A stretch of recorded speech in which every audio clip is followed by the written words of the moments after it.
بسم اللہ الرحمن الرحیم۔ دوستو، جو دل کی بیماریاں ہوتی ہیں، دل کی بیماریاں بعض اوقات انسان کو تکلیف پہنچاتی ہیں، اپنی ذات کو بہت تکلیف پہنچا دیتی ہیں، لیکن سم ٹائم اس کو پتہ چل جاتا ہے اور بعض اوقات وہ ان بیماریوں کے ساتھ دنیا سے نکل جاتا ہے۔ لیکن اپنی ذات کے علاوہ اس کی یہ بیماریاں اگر اس کے اندر ہیں دل کی، تو اس کی جو حلقہ احباب کے لوگ ہیں، جو اس کے ساتھ رہنے والے لوگ ہیں، سم ٹائم وہ بھی اس سے متاثر ہو جاتے ہیں بہت زیادہ۔ دل کی بیماریوں کے اندر دیکھیں، جیسے آج میرا موڈ نہیں ہے۔ موڈ کیا چیز ہے؟ یار دل چاہ رہا ہے کہ آج میں یہ کام کر لوں، دل چاہ رہا ہے کہ آج میں وہ کام کر لوں۔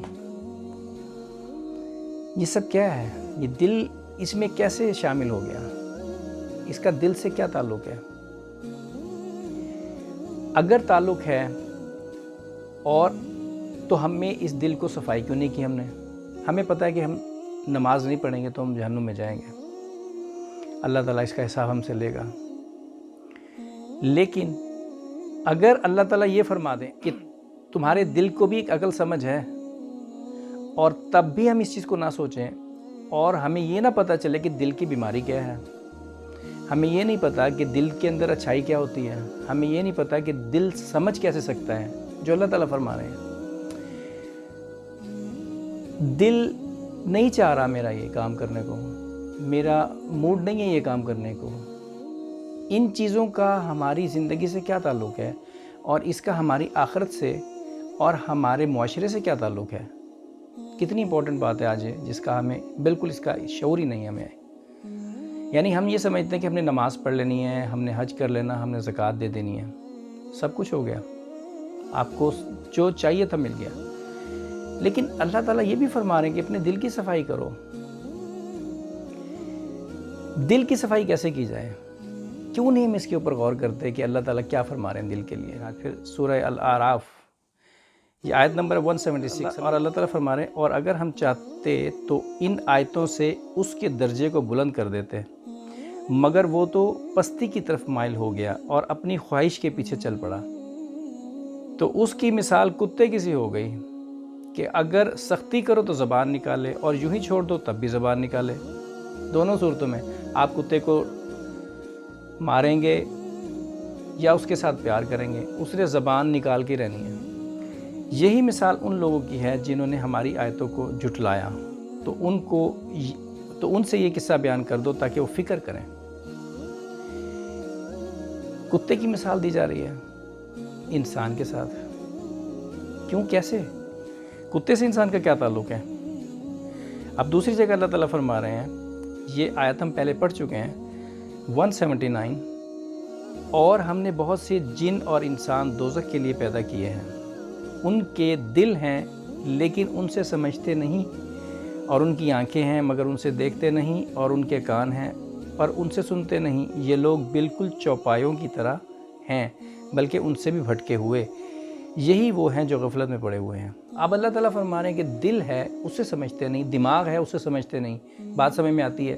دماغ سمجھ رکھتا ہے، دماغ کے اندر وہ سینسز اللہ نے ڈالی ہوئی ہیں، وہ میکینزم اس کے اندر ہے جس سے وہ سوچ سکتا ہے۔ دل کے اندر بظاہر وہ میکینزم نظر نہیں آ رہا ہوتا ہمیں۔ دل کا کام کیا ہے؟ پمپ کرنا، بلڈ کو صاف کرنا۔ دل کے اندر 4 خانے ہیں، 4 ڈبے ہیں، اس سے دل کو لیتا ہے، خون لیتا ہے، صاف کرتا ہے، اس کی صفائی کرنے کے بعد جو نہیں چاہیے وہ واپس، جو چاہیے ہوتا ہے وہ آگے پہنچا دیتا ہے۔ ساری شریانوں کے اندر جا کے خون سرکولیٹ کر رہا ہوتا ہے۔ پمپ کا دل کا کام صرف اتنا سا ہے۔ اللہ تعالیٰ فرما رہے دل ہے لیکن اس سے سمجھتے نہیں ہیں۔ 2-3 چیزیں نکل سکتی ہیں اس سے بات۔ ایک تو یہ ہو سکتی ہے کہ جیسے صوفیزم ہے، صوفیزم کے اندر وہ دل کی صفائی کرواتے ہیں، آنکھیں بند کروا کے کہتے ہیں دل کی طرف دیکھو، دل چلنا شروع ہو چکا ہے، اللہ اللہ اللہ کرو، اور بعض اوقات انسان اس معراج پہ پہنچ جاتا ہے کہ واقعی دل کھل جاتا ہے، دل کی آنکھیں، دل کا دماغ، دل سوچنے لگتا ہے، سمجھنے لگتا ہے، اور جو چیزیں میرا دل نہیں چاہ رہا ہے، میرا موڈ نہیں ہے آج، ان کو کنٹرول کر لیتا ہے انسان۔ حسد، جلن کیا چیز ہے؟ حسد جلن انسان کے کس پارٹ کے اندر ہوتی ہے؟ کینہ، بغض، یہ کس پارٹ میں انسان کے ہاتھوں کے اندر تو نہیں ہے کینہ؟ یا ہاتھوں کے اندر غیبت تو نہیں کر سکتے ہاتھ کسی کی؟ تو یہ کینہ، بغض، یہ سب چیزیں کس جگہ ہیں انسان کے؟ ان کا مسکن دل ہے، کیونکہ دماغ ایک کنٹرول روم ہے، اس نے کنٹرول کرنا ہوتا ہے چیزوں کو۔ آپ کو کوئی چوٹ لگ گئی ہے، دماغ تک جائے گی بات، چوٹ لگی ہے، آپ محسوس کریں گے اس کو۔ لیکن دل کا کام ہوتا ہے انسان کو زندگی بخشنا، مین کردار دل کا ہے اس کے اندر۔ یعنی دل کی آنکھیں کھل جاتی ہیں جب انسان قلبی ذکر کرتا ہے، جب انسان تنہائی کا ذکر کرتا ہے تو اس کی آنکھیں کھل سکتی ہیں۔ دوسری بات اللہ تعالیٰ یہ بھی کہہ سکتے ہیں کہ دل ہے اس سے سمجھتے نہیں ہیں، یعنی دل کی میکینزم کو اگر انسان دیکھ لے، کیسے کام کر رہا ہے، کیا ورک کر رہا ہے، سسٹم کیسے چلا رکھا ہے اللہ نے دل کا، کتنا بڑا سسٹم چل رہا ہے، ایک فیکٹری ہے، ایک مل ہے، اس کی کیسی چیزیں چل رہی ہیں اس کے اندر، اس پہ غور کر لینا انسان تو اس کو کافی حد تک پتہ چل جائے گا کہ اللہ تک تو وہیں پہ پہنچ جائے گا وہ۔ انسان کا کیا ہوتا ہے یار، ہارٹ اٹیک ہوا، ہارٹ فیلئر ہو گیا، سٹروک ہو گیا، کیا ہوا، مر گیا انسان۔ کبھی ایسے ہوا کہ پتہ چلا دل بند ہو چکا ہے لیکن انسان زندہ ہے، چل پھر رہا ہے، باتیں کر رہا ہے۔ ایسے نہیں ہو سکتا نا، دل بند انسان بند، ختم گیا وہ۔ یعنی دل کا کلیدی کردار ہے انسان کی زندگی کے اندر۔ ہمارے لیے کتنا بڑا ایک سبق ملتا ہے ہمیں اس چیز سے۔ کربلا کا واقعہ آپ دیکھیں، حضرت آل رسول صلی اللہ علیہ وآلہ وسلم، جو ان کی اوپر مشکلیں آئیں، جو تکلیفیں آئیں، ایک بہت بڑا سبق ہے۔ میں سمجھتا ہوں اگر ہمارے اہل تشیع حضرات، ہمارے سنی حضرات اور جتنے بھی مکتبہ فکر کے لوگ ہیں، سب کو کہا جائے کہ غم کر لو جتنا کر سکتے ہو، اس آل رسول کی جو ایک ان کے اوپر جو ایک جس طرح ان کو شہید کیا گیا، جس طرح ان کے اوپر مصیبت آئی ہے، جس طرح ایک آزمائش آئی ہے ان کے اوپر، اس کے اوپر غم کیا جائے، ساری دنیا کے لوگوں کو کہہ دیا جائے کہ غم کرو اس کے اوپر۔ ایک جو بچہ تھا علی اصغر، اس کے خون کا جو ایک قطرہ زمین پہ ٹپکا تھا، اس زمین کی خاک، جو وہ خاک ہے زمین کی، اس کے برابر بھی ہم غم نہیں کر سکتے۔ یہ اتنا بڑا سانیہ ہے۔ آپ سوچیں، ایک فیملی کو گھر میں بٹھا دیا جائے، پانی بند، کھانا بند، ہر چیز بند کر دی جائے اس کی، اور ایک فیملی گھر کے اندر بیٹھی ہے، اور ان کو کتنے دن تک بیٹھ سکتے ہیں وہ؟ آپ مجھے بتائیں۔ بچے ہیں، چھوٹے بچے ہیں، بڑے بچے ہیں، ماں باپ ہیں، سب کچھ ہیں، سب لوگ بیٹھے ہوئے ہیں۔ کتنا پیار ہوتا ہے آپس کے اندر ایک دوسرے کے ساتھ۔ آپ یہ سوچیں، ایک شخص باہر جاتا ہے، اس کو شہید کر دیا جاتا ہے،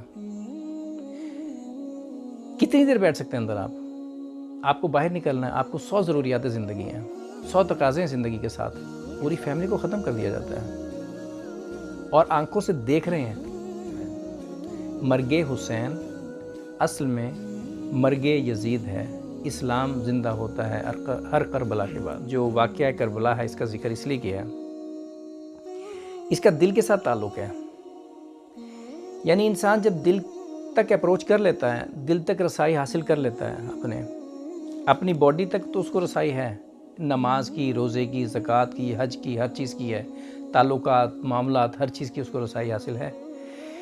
لیکن جب اس کو اپنے دل تک رسائی حاصل ہوتی ہے نا، تو کیا ہوتا ہے کہ انسان کمپرومائز کر سکتا ہے۔ کس چیز کے اوپر؟ اپنے دین ایمان کے اوپر کبھی کمپرومائز نہیں کرے گا۔ ہاں، اپنی جان دے سکتا ہے، قربان کر سکتا ہے اپنی جان، شہادت کا درجہ حاصل کر سکتا ہے، مر سکتا ہے، قربان ہو سکتا ہے، لیکن اپنی ایمان کے اوپر اپنے اوپر آنچ نہیں آنی چاہیے۔ یار کوئی ٹیلی فون آپ سے کرتا ہے، یار فلانی جگہ جانا ہے، یار ضروری کام ہے، پلیز چلو، یار میرا موڈ نہیں ہے۔ یہ کیا چیز ہے اصل میں؟ یہ موڈ کیا چیز ہوتی ہے؟ ایروگینس ہے ایک قسم کی۔ یہ تکبر کا ایک حصہ ہے، اور تکبر اس وقت تک ختم نہیں ہو سکتا ہے جب تک انسان اپنی ذات کو قربان نہ کرے۔ کیفیت آج ہمارے دل کی کیفیت آج یہی ہے کہ نہ یہ مردوں میں جا رہا ہے نہ زندوں میں جا رہا ہے. ہم بظاہر نظر آ رہے ہیں, ہم ٹھیک ہیں, سب کچھ ہے, لیکن اندرونی کیفیت کو آپ ہر انسان خود جھانکے اپنے جسم کے اندر, اپنے گریبان کے اندر اگر دیکھے, اس کو ایک اندازہ ہو جائے گا کہ میں کس پانی میں کھڑا ہوں, میں دل کی کس کیفیت کے اوپر کھڑا ہوں. کیا یہ دل کی ریکوائرمنٹ اللہ کو چاہیے؟ اللہ کو کیسا دل چاہیے, کس طرح کا دل چاہیے اللہ کو؟ تو جب انسان ایروگنٹ, کچھ لوگ ہوتے ہیں, اب ایروگنٹ کی کیا نشانی ہے کہ ایک انسان ایروگنٹ ہے, اس کی کیا نشانی ہے؟ دیکھیں, کچھ لوگ ہوتے ہیں وہ عادتاً تھوڑے سے سخت ہوتے ہیں لیکن وہ ایروگنٹ نہیں ہوتے. عادتاً سخت ہوتے ہیں, ایروگنٹ نہیں ہوتے. کیسے پتہ چلے گا لیکن یہ آدمی ایروگنٹ ہے؟ اس سے آپ بات کرو تو آپ کو لگے گا یار بڑا تکبر ہے یار اس کے اندر, کیسے بات کرتا ہے یار یہ. لیکن اس کے اندر تکبر نہیں ہے. اس کا پتہ ایسے چلے گا کہ جب اس کے اوپر پرسنل اٹیک کیا جائے گا, اگر تو وہ پرسنل اٹیک کے اوپر ریئیکشن دے رہا ہے بہت برا, یعنی آپ نے اس کو برا کہہ دیا, اس کو گالی دے دی, یا اس کے اندر کوئی عیب نکال دیا, یا اس کے اوپر کوئی کیچڑ اچھال دیا, اور وہ بہت برا ریئیکشن ملا اس سے آپ کو, آپ سمجھ لیں یہ تکبر کی وجہ سے کر رہا ہے اتنا. اور اگر ایک انسان اپنی ذات کی میں بات کر رہا ہوں, صرف لوگوں کی نہیں, یا اس کی فیملی کی نہیں, اپنی ذات کی بات کر رہا ہوں, اپنی ذات کو اگر اس کو کیچڑ اچھالا جائے, یا اس کو برا کہا جائے, یا اس کے اوپر تہمت لگائی جائے, اور وہ خاموشی اختیار کرے, اور وہ کہے کوئی بات نہیں ہے, میں اپنے لیے کسی سے نہیں لڑوں گا, سمجھ لیں کہ وہ عادتاً اللہ نے اس کی عادت ایسی بنائی کہ وہ سخت مزاج ہے, لیکن اس میں تکبر نہیں ہے. سخت مزاج ہو سکتا ہے, آپ اس سے بات کریں گے لگے گا سخت مزاج ہے, لیکن نہیں ہے, تکبر نہیں ہے اس کے اندر. تکبر کی سب سے بڑی نشانی یہ ہوتی ہے کہ وہ اپنی ذات کے لیے لڑتا ہے انسان. اور اگر انسان ذات کے لیے نہیں لڑ رہا ہے, یعنی آپ اس کو کچھ کہہ رہے ہیں, ہنس کے بات کر رہا ہے, اس چیز کو لے ہی نہیں رہا بالکل بھی, آپ کی گالی کو ہنس کے ٹال دیا اس نے, کوئی بات نہیں ایسی, اس کا مطلب یہ ہے کہ وہ اپنی ذات سے زیادہ کسی اور چیز کو ویلیو دے رہا ہے. اور وہ کیا چیز ہے؟ وہ ہے کہ اس کے اندر کا جو ایمان ہے, وہ جو ایمان پختہ ہے, لا الہ الا اللہ محمد, جو وہ کہتا ہے لا الہ الا اللہ محمد رسول اللہ, یعنی اس کا ایمان اندر کا جو ہے وہ اس حد تک پختہ ہو چکا ہے کہ وہ اس بات پہ یقین کر چکا ہے کہ اس کی گالیوں سے میرے اوپر فرق کرنے پڑنے والا نہیں ہے. یعنی اس کے اندر سے اللہ تعالیٰ خوف نکال رہا ہے. اصل چیز کیا ہے ہمارے اندر؟ ایک خوف ہے, یار اگر یہ مجھے گالی دے رہا ہے, لوگ دیکھ رہے ہیں, کہیں گے یار یہ شخص برا ہے, گالی دے رہا ہے اس کو کوئی. اگر اس کے اندر ایمان کی طاقت ہے, اللہ تعالیٰ قرآن میں یہی فرماتے ہیں کہ جس کو میں ایمان دیتا ہوں میں اس کے اندر سے خوف نکال دیتا ہوں. تو اگر اس کے اندر ایمان کی طاقت ہے تو خوف نکل گیا. کربلا میں کیا ہوا؟ چاہتے تو ڈیل کر سکتے تھے وہ لوگ, انہوں نے ڈیل نہیں کی.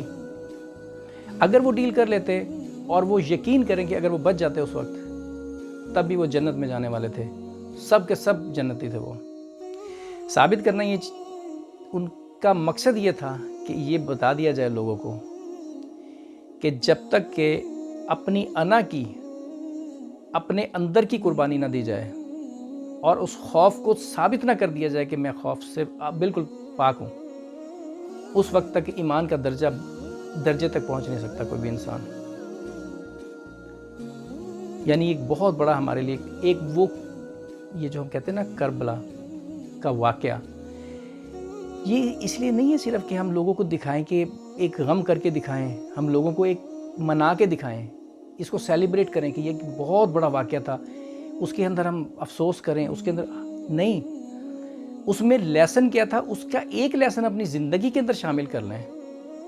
میں کہتا ہوں ہماری زندگی بدل جائے گی. ایک لیسن اس کا ہم اپنی زندگی میں لے لیں کہ جو بھی کچھ ہوگا بغیر خوف کے ہونا چاہیے, جو بھی کچھ ہوگا ایمان کی طاقت کی بیس پہ ہونا چاہیے, جو بھی کچھ ہوگا اپنی انا کی خاطر نہیں ہوگا, اللہ اور اس کے رسول کی خاطر ہوگا, اللہ کے دین کی خاطر ہوگا. اور اس سے یہ ہوتی ہے اصل میں, یہ وہ ثابت کر کے گئی ہے, یہ وہ لوگ وہ یہ ثابت کر کے گئے ہیں اس دنیا سے. بہت بڑا واقعہ ہے, چھوٹا سا واقعہ نہیں ہے. ہمیں اس کی چیزوں کو سیکھنا چاہیے, ہمیں اپنی زندگی اس سے بدلنی چاہیے, نہ کہ ہم یہ کریں کہ ہم اس کو سیلیبریٹ کرنے کی کوشش کریں.